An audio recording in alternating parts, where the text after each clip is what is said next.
This is Christina, and I'm here again to talk about Venus retrograde in Capricorn, and also as we are approaching winter solstice.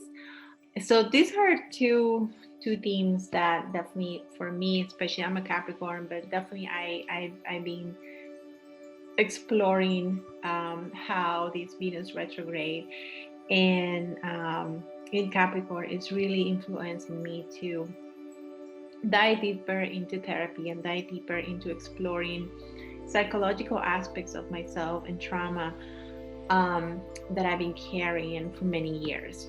So, of course, this is more personally because I'm sharing with you what is my Venus retrograde. But Venus retrograde is definitely an invitation. The world, the universe is giving us an invitation to explore those those hidden aspects of ourselves that we've been carrying, those skeletons that we carry, and that they are usually seen with the dynamics that we have in relationships, but also in this case, because it has to do with Capricorn, it has to do a lot with our purpose, with our career, with our business, and with the things that we value the most. Capricorns have to do a lot with time and value and Saturn foundation. So how these immense traumas that we carry, even from our family, our dynamics with our family, have been being reflected in the relationship that we have, and in the relationship that we have with ourselves, in what we do in a daily basis, because we spend so much time at work. So we pretty much dedicate such a huge part of our life into our work, into our vocation, into our ambitions. So it's a great time to reflect on that. Capricorns, like I said, it has to do a lot with the father figure. So exploring your relationship with your father. Was it a distant relationship? Was it a loving relationship? Was it a relationship that make you feel that you matter regardless any degrees or any external manifestations or rewards? So it's a very, very great time to explore that. And if you notice that little aspect of you, that child in you, still suffering and still carrying that wound and that void from the dynamics and the relationships that um, shape you as a child, how you manifest those patterns in your life now, through your career, through your relationships, through your partners. So that's a huge thing about Venus retrograde. Also with money, like a lot of times, when you have, maybe you didn't have the type of love that you needed, you found ways to give yourself what you needed through money, through spending. So obsessive spending, like compulsive shopping. That's a great time to heal that part of it and notice, where is it coming from? How does that make you feel?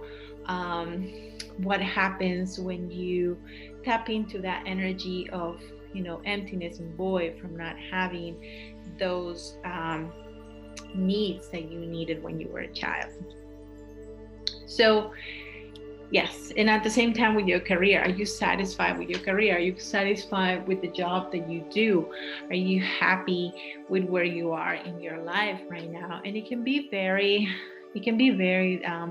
very dark sometimes to explore these topics. It's easier sometimes to be distracted and disassociate yourself from that, but definitely it's a good moment, like the universe, to tell us to really explore that and to heal that aspects of ourselves, so we can have a better foundation. And usually with Venus retrograde, we see that we are given this moment, and we don't have to jump into huge conclusions.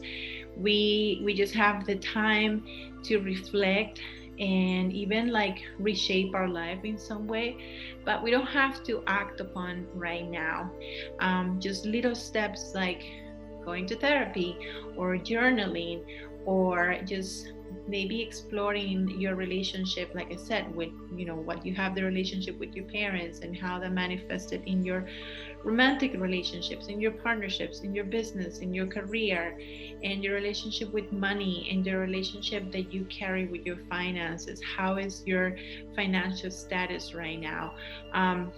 It's like, it's energy. Are you feeding the energy of lack? Are you feeding that energy, or you are feeding the energy of abundance?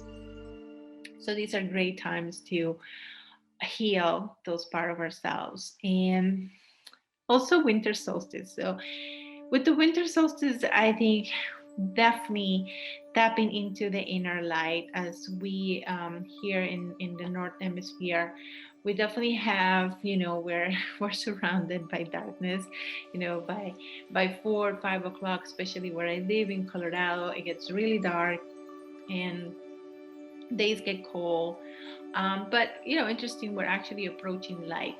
So it's about tuning into your inner light. We all carry a flame, we all carry an inner fire, an inner lamp, and that's our gift. And we can actually tap into your sun, your solar energy, to see what is the amazing gift that you have come to share with others. Maybe you read the description of your solar sign and you're like, oh, I don't like that. I mean, I'm a Capricorn and it's always been very, very dark. But the more that you feel comfortable with your solar energy, like for me as a Capricorn Sun and Mercury, I definitely understand the sense of responsibility and maturity that carries to be a Sun Capricorn, and how work is really important to me. Like it's a part of, like, more than something that I do in a daily basis. It's something that it makes me feel useful. It's something that makes me feel that I'm giving something and I'm sharing something to the world. And maybe when I pass, it's gonna be my legacy. Maybe my children will remember me for something important that I did. But tapping into your solar energy, because that's where we have a huge amount of light. And sometimes our sun can be weak. We have to see what happens in astrology. If we have debilitated sun, definitely we have to tap more into that inner light, and that remembering what is it that are a gift, like boosting our confidence, boosting our self-esteem. So right now with the winter solstice, it's a great time to tapping into the energy of light. So using candles, have your fireplace going on often. Make sure that you take a bath and you surround yourself with a lot of light. And when you meditate, you remember of your inner light that we all carry within us, and what is it that makes you special. So writing down the talents that you have, the gift that you have, that you were born with it, that your soul carries with it, and it makes you unique and special, is a great opportunity to remind with this winter solstice.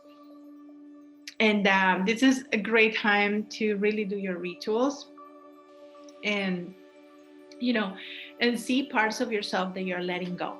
Like really, with Venus retrograde, is also helping you to see aspects of you that you need to let go, that that are only hurting you.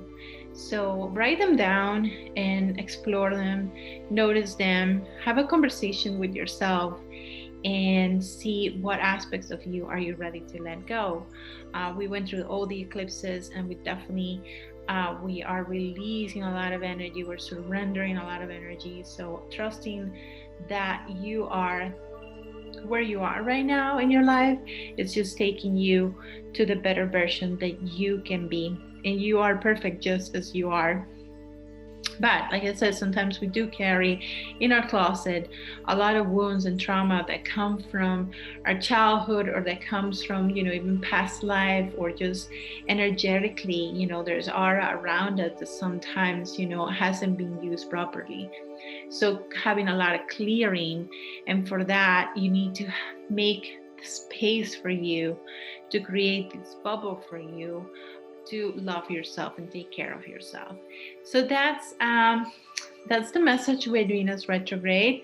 Again, I know I did a video about Venus retrograde, but I wanted to go over some more, especially now that we are entering into winter solstice and we have this beautiful, beautiful energy to really, really connect to your inner light and let go any aspects of yourself that are just carrying you down. They're just like depressive. They're your heavy, heavy, dense energy. So this is the time for that.